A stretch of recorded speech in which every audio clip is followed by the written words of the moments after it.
अस्सलाम वालेकुम, मैं हूं मोहसिन शहजाद मोहसिन और आप देख रहे हैं रेख्ता फिजिक्स। आज हम 10th क्लास के चैप्टर 10 के न्यूमेरिकल प्रॉब्लम्स करेंगे और स्टार्ट करते हैं फर्स्ट प्रॉब्लम से, जो कि है कि time period of the simple pendulum is 2 second. What will be its length on earth, what will be its length on moon if g is equal to GE/6 where g is equal to 10 metre per second.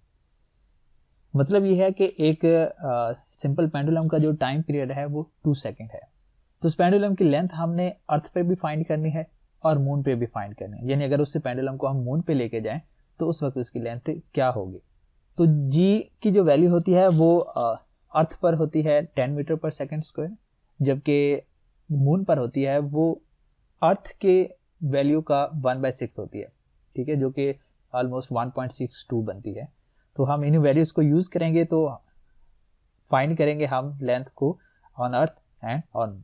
तो सबसे पहले लिख लेते हैं कि given data में हमारे पास से कौन कौन सी वैल्यूज मौजूद हैं गिवन डाटा में। तो गिवन डाटा में हमारे पास टाइम पीरियड मौजूद है। टाइम पीरियड को मैं जस्ट कैपिटल टी से शो कर रहा हूँ, जो कि है 2 सेकेंड, ठीक है।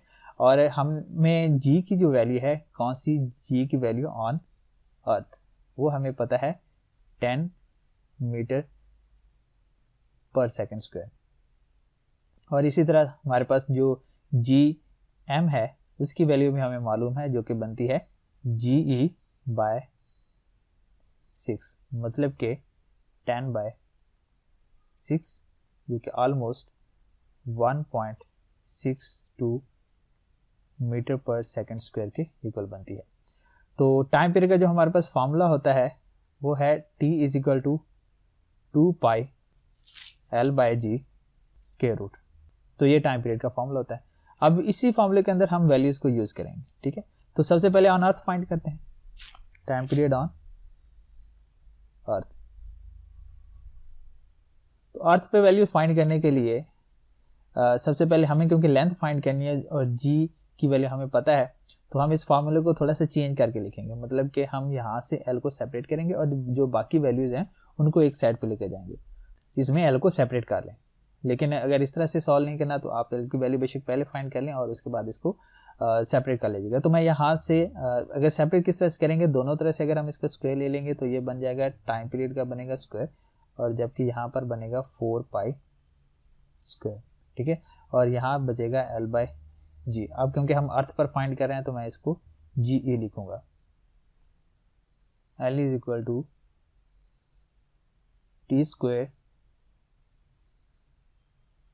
GE divided by 4π square. तो अब इसमें वैल्यूज लगा देते हैं। तो वैल्यूज लगाने से क्या आंसर आएगा, क्योंकि टाइम पीरियड गिवन है 2 है और उसका ऊपर स्क्वायर भी आएगा।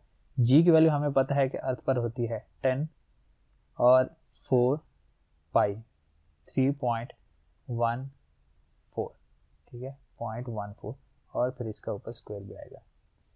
तो आफ्टर सिंप्लीफिकेशन हमारे पास जो इसकी वैल्यू आती है वो 1.02 मीटर आती है। क्योंकि हमने लेंथ फाइंड करनी है तो लेंथ का यूनिट यहाँ पर हमारे पास मीटर आएगा। तो ये है एल की वैल्यू कहाँ पर, ऑन अर्थ, ठीक है। तो अगर हमने फाइंड करनी है एल की वैल्यू मून पर, तो मून पर फाइंड करने के लिए क्या अब हम किस पर करेंगे, ऑन मून, ठीक है। तो बिल्कुल यही फॉर्मूला होगा। यह यहाँ पर ये पहले हम इसको लिख लेते हैं, ऑन अर्थ था तो इसको मैं LE कह देता हूँ, और ऑन मून है तो इसको LM कह देता हूँ, ताकि इन दोनों में फर्क रहे। तो बिल्कुल सेम फार्मूला, मैं फार्मूले को पहले लिख देता हूँ, T स्क्वायर GE नहीं लिखेंगे, अब हम इसको GM लिखेंगे, डिवाइडेड बाय 4π स्क्वायर, जो कि एक कांस्टेंट है और ये हमें पता है। तो दोबारा से इसमें वैल्यूज लगा लेते हैं। लेंथ ऑन मून हम फाइंड कर रहे हैं, टाइम पीरियड तो क्योंकि दोनों के लिए सेम है, इसका स्क्वायर आ जाएगा 2 स्क्वायर, और जबकि जी की वैल्यू हम यहाँ पर लगाएंगे 1.62 डिवाइडेड बाय 4 × 3.14 स्क्वायर, ठीक है। तो इसको जब हम सिंप्लीफाई करेंगे, डायरेक्ट आप इसको कैलकुलेटर से सॉल्व कीजिएगा तो हमारे पास जो इसका आंसर आएगा वो 0.17 मीटर आएगा, ठीक है। तो ये था इसका फर्स्ट न्यूमेरिकल प्रॉब्लम, जो कि हमने पेंडुलम की लेंथ फाइंड की on earth and on moon. अब मूव करते हैं हम अपने सेकंड प्रॉब्लम की तरफ। 10.2 इसमें कहा गया कि a pendulum of the length 0.99 metre is taken to the moon by an astronaut. तो अब यहाँ पर इस प्रॉब्लम के अंदर पेंडुलम की जो लेंथ है वो हमें बता दी गई है, जो कि 0.99 मीटर है। Time period of the pendulum is 4.9 second, और उस पेंडुलम को जो टाइम पीरियड है वो भी हमें पता है, जो कि है 4.9 second. What is the value of the G on surface of the moon. तो मून पर इसकी जी की वैल्यू कितनी होगी, ठीक है, ये हमने इसमें फाइंड करना है। तो जो गिवन है हम सबसे पहले वो लिख लेते हैं। गिवन में हमारे पास length of the time period हमें पता है, तो हम लिख लेते हैं लेंथ ऑफ टाइम पीरियड। मैं इसको डायरेक्ट लिखूंगा लेंथ ऑफ टाइम पीरियड, ठीक है। कहाँ पर हमें पता है, मून पर पता है, तो इसको एल एम कह दिया, जो कि है 0.99 मीटर, ओके। और टाइम पीरियड भी हमें पता है 4.9 सेकेंड है, 4.9 सेकेंड। और हमने फाइंड करने हैं जी की वैल्यू, कहाँ पर, मून के ऊपर जी की वैल्यू फाइंड करनी है। तो दोबारा वही फार्मूला लगाएंगे। क्या फार्मूला था हमारे पास, फार्मूला है T is equal to 2 pi L by G square root, ये ऐसे ये फार्मूला है। तो यहाँ से क्योंकि हमने जी की वैल्यू फाइंड करनी है तो जी को कर लेते हैं सेपरेट। तो हमारे पास जो जी का फार्मूला बनेगा वो यहाँ पे बनेगा G M is equal to 2 pi divided by time period, ठीक है, कहाँ पर, मून पर time period, whole square into L M, ठीक है। तो मतलब किस तरह से करेंगे, दोनों तरफ से इसको स्क्वायर ले लेंगे, स्क्वायर लेने से यहाँ टी स्क्वायर बनेगा, इसका ये स्क्वायर रूट खत्म हो जाएगा। तो यहाँ हम इजिली जो जी एम है उसको सेपरेट कर सकते हैं। तो यहाँ पर अब वैल्यू सब्स्टिट्यूट कर देते हैं, 2 इंटू 3.14 डिवाइडेड बाय, अब टाइम पीरियड क्योंकि हमें इसकी वैल्यू पता है 4.9 है, 4.9 और ये इसके होल पर आएगा स्क्वायर इंटू एल एम, जो कि है 0.99। तो G M is equal to, अब कैलकुलेटर से डायरेक्ट इसको सॉल्व करें, यानी सिंप्लीफिकेशन के बाद हमारे पास जो जी एम की वैल्यू आएगी वो 1.6363 मीटर पर सेकेंड स्क्वायर आएगी। ओके, अब मूव करते हैं हम अपने थर्ड न्यूमेरिकल की तरफ, ठीक है। तो देखते हैं इसकी स्टेटमेंट को। इसमें कहा गया कि find the time period of the simple pendulum of the 1 metre length. एक सिंपल पेंडुलम का जो टाइम पीरियड है वो हमने फाइंड करना है, जबकि उस पेंडुलम की लेंथ हमें बता दी है वो 1 मीटर है, और वो पड़ा कहाँ पे है, on earth and on moon. मतलब कि हमने इसका जो टाइम पीरियड है वो अर्थ के ऊपर भी फाइंड करना है और मून पे भी फाइंड करना है, ठीक है।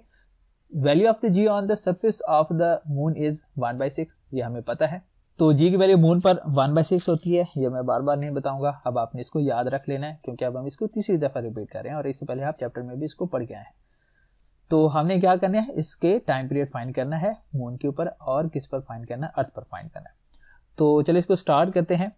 तो सबसे पहले जो हमें पता क्या है हमें, कि इसका जो लेंथ है वो हमें पता है, ठीक है।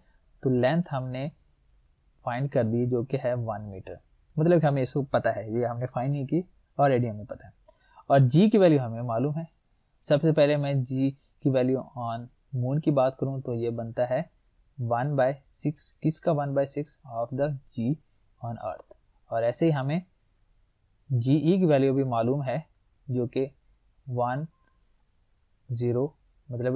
मीटर पर सेकेंड स्क्वायर है, और इधर इसका यूनिट भी क्या आएगा, मीटर पर सेकेंड स्क्वायर आ जाएगा, ठीक है।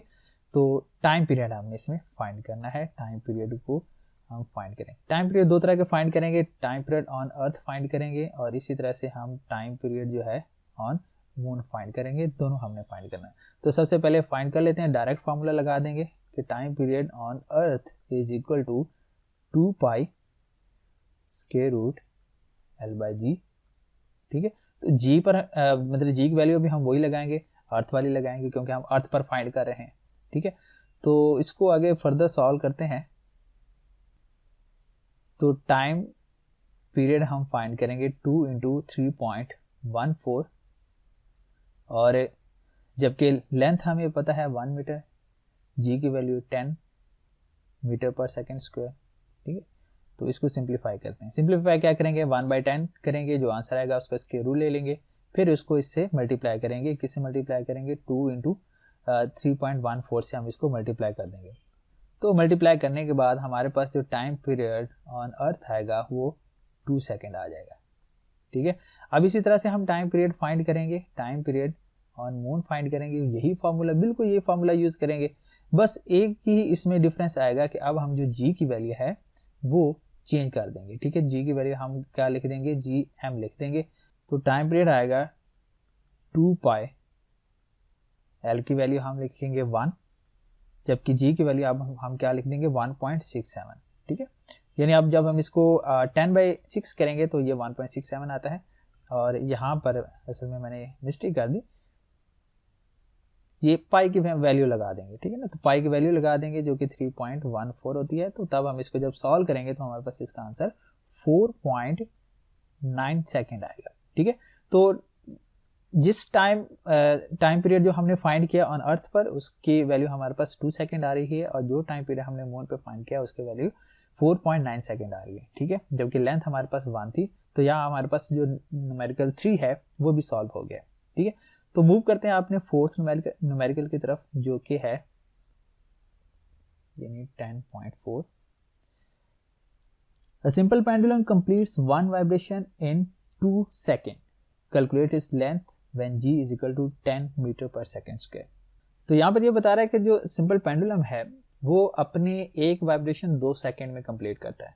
तो इसका मतलब ये है कि अगर एक अपनी वाइब्रेशन 2 सेकेंड में कंप्लीट कर रहा है, 2 सेकेंड में कंप्लीट कर रहा है, तो इसका मतलब है ये इसका टाइम पीरियड है।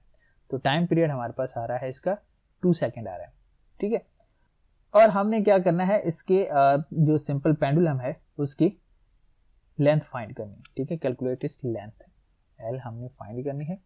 और जबकि जी की वैल्यू क्वेश्चन के अंदर बता रहे हैं हमारे पास 10 मीटर पर सेकेंड स्क्वायर है, 10 मीटर पर सेकेंड स्क्वायर।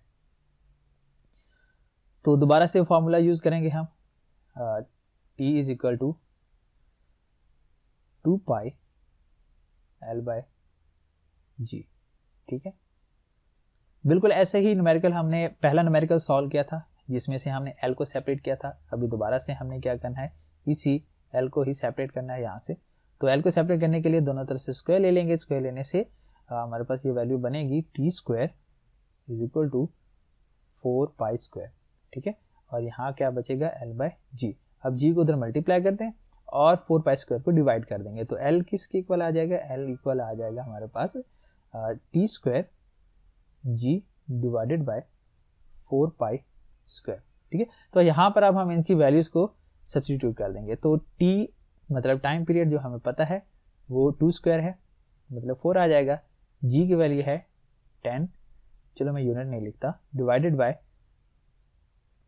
4, पाई की वैल्यू है 3.14 और उसके ऊपर स्क्वायर। तो इस तरह से जब हमारे पास जो लेंथ की वैल्यू आ जाएगी वो 1.02 मीटर आ जाएगी। तो इस तरह से जो पेंडुलम की लेंथ हमारे पास आएगी वो 1.02 मीटर आ जाएगी। तो इस लेक्चर के लिए इतना ही, बाकी के जो न्यूमेरिकल है हम इंशाल्लाह नेक्स्ट लेक्चर में देखेंगे।